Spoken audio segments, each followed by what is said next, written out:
I'm Adam. And I'm Duke. And this is Where There's a Williams, There's a Way. Hey, Duke, do you like parades? No. Really? I don't like them. I love them. Wow, I love your enthusiasm.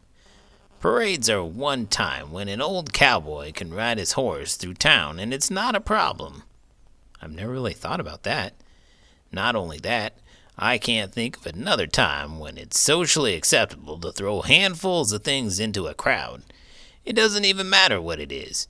It could be candy, beads, unsharpened pencils, stickers, whatever. I've been in several parades over the years. Once I threw Tootsie Rolls. Another time I blew bubbles. I love how you can get so many people together. And besides the community bonding, people get so excited for such simple things. Such as? Look at that car. There's a fire truck. Did you see the size of that guy's hat? Well, in today's book, Pepe goes to a special parade that celebrates Hispanic heritage. Let's get started.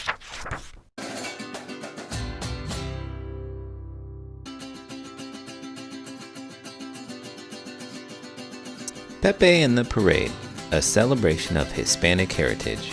Words by Tracey Kyle. Pictures by Mirelle Ortega. Pepe wakes up early. There's a festival today. He's going to the city with his family. Ole!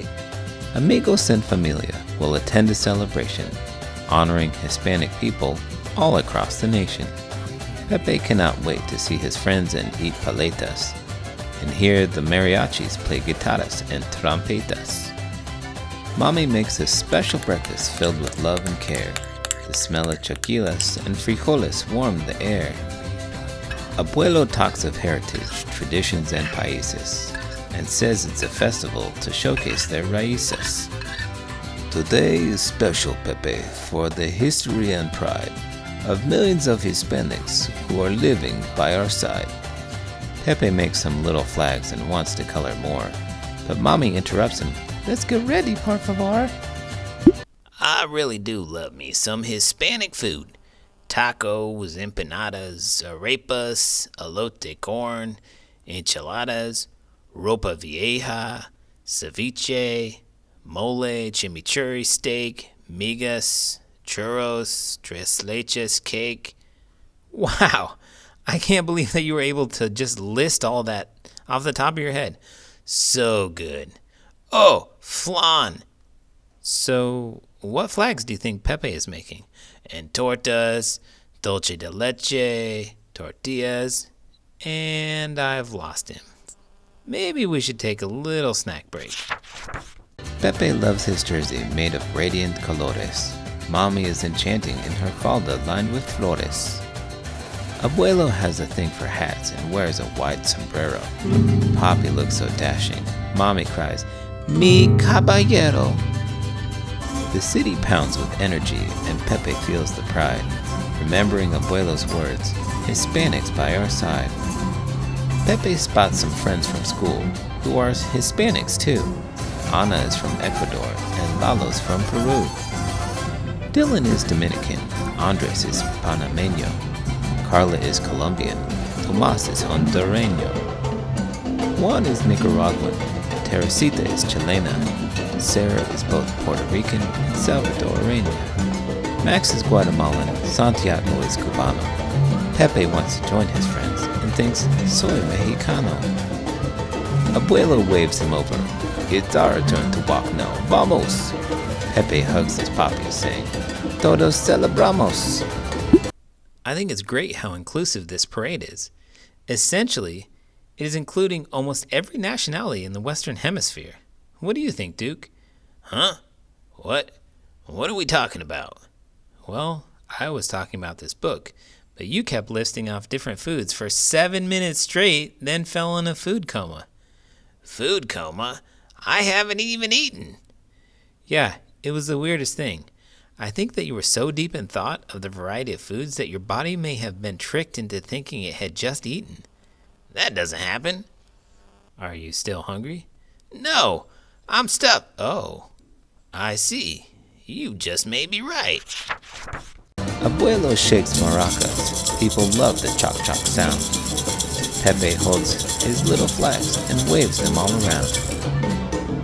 Mambo, salsa, rock, bachata, cumbia, reggaeton. Pepe hears the mariachis start a canción.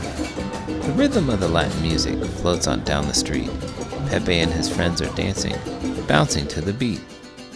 Pepe gets his friends to taste carnitas and gorditas with creamy guacamole and a side of papas fritas.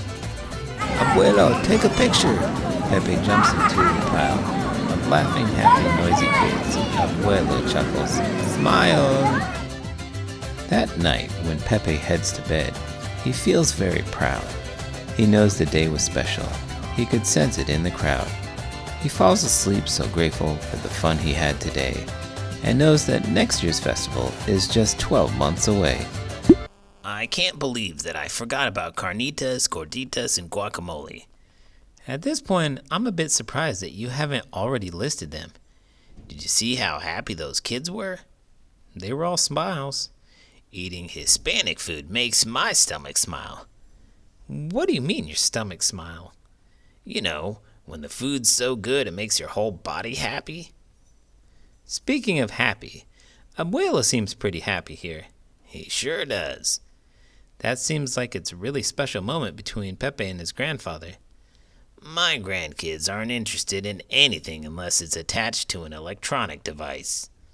So that means that they could watch this video with you? I guess that's true. I would like that. Speaking of liking things, if you like this video, don't forget to give it a thumbs up and subscribe to the channel. I'm Adam. And I'm Duke. And this is Where There's a Williams, There's a Way. Author's note. The period of time from September 15th until October 15th is known as National Hispanic Heritage Month. The United States recognized the contributions, cultures, achievements, and history of Latino and Hispanic citizens whose ancestors come from Spain, Mexico, Central and South America, and the Caribbean. Why September 15th? On that day, in 1821, Guatemala, Costa Rica, Nicaragua, El Salvador, and Honduras declared their independence from Spain. Mexico declared their independence on September 16, 1810, and Chile followed on September 18, 1810. Across the United States, many cities host parades, festivals, and cultural activities commemorating these dates and celebrating the rich history of these countries. While the term Hispanic and Latino tend to be used interchangeably, and both include people of Latin American descent living in the United States, there are important differences. Hispanic refers to someone who is from a Spanish-speaking country, so it refers to a language. Latino refers to someone from Latin America, so it refers to geography. Brazil is located in Latin America, but the primary language is Portuguese, so Brazilians are Latino but not Hispanic. On the other hand, Spain is a Spanish-speaking country, but it's located in Europe, not Latin America. Spaniards are Hispanic but not Latino. Mexico is both in Latin America and is a Spanish-speaking country, so Mexicans are both Hispanic and Latino. As a middle school teacher, I teach a class called Spanish for Fluent Speakers. Some of my students come to the United States as small children, but most were born here. The majority of my students are Salvadorian, Bolivian, Ecuadorian, Honduran, and Peruvian descent. These teens speak Spanish at home. In my class, we celebrate their Hispanic/Latino pride with lessons on the history, geography, art, literature, culture, and people of the Spanish-speaking world. Did you know the observation started in 1968 as Hispanic Heritage Week under President Lyndon Johnson? It was expanded by President Ronald Reagan in 1988 to cover a 30-day period.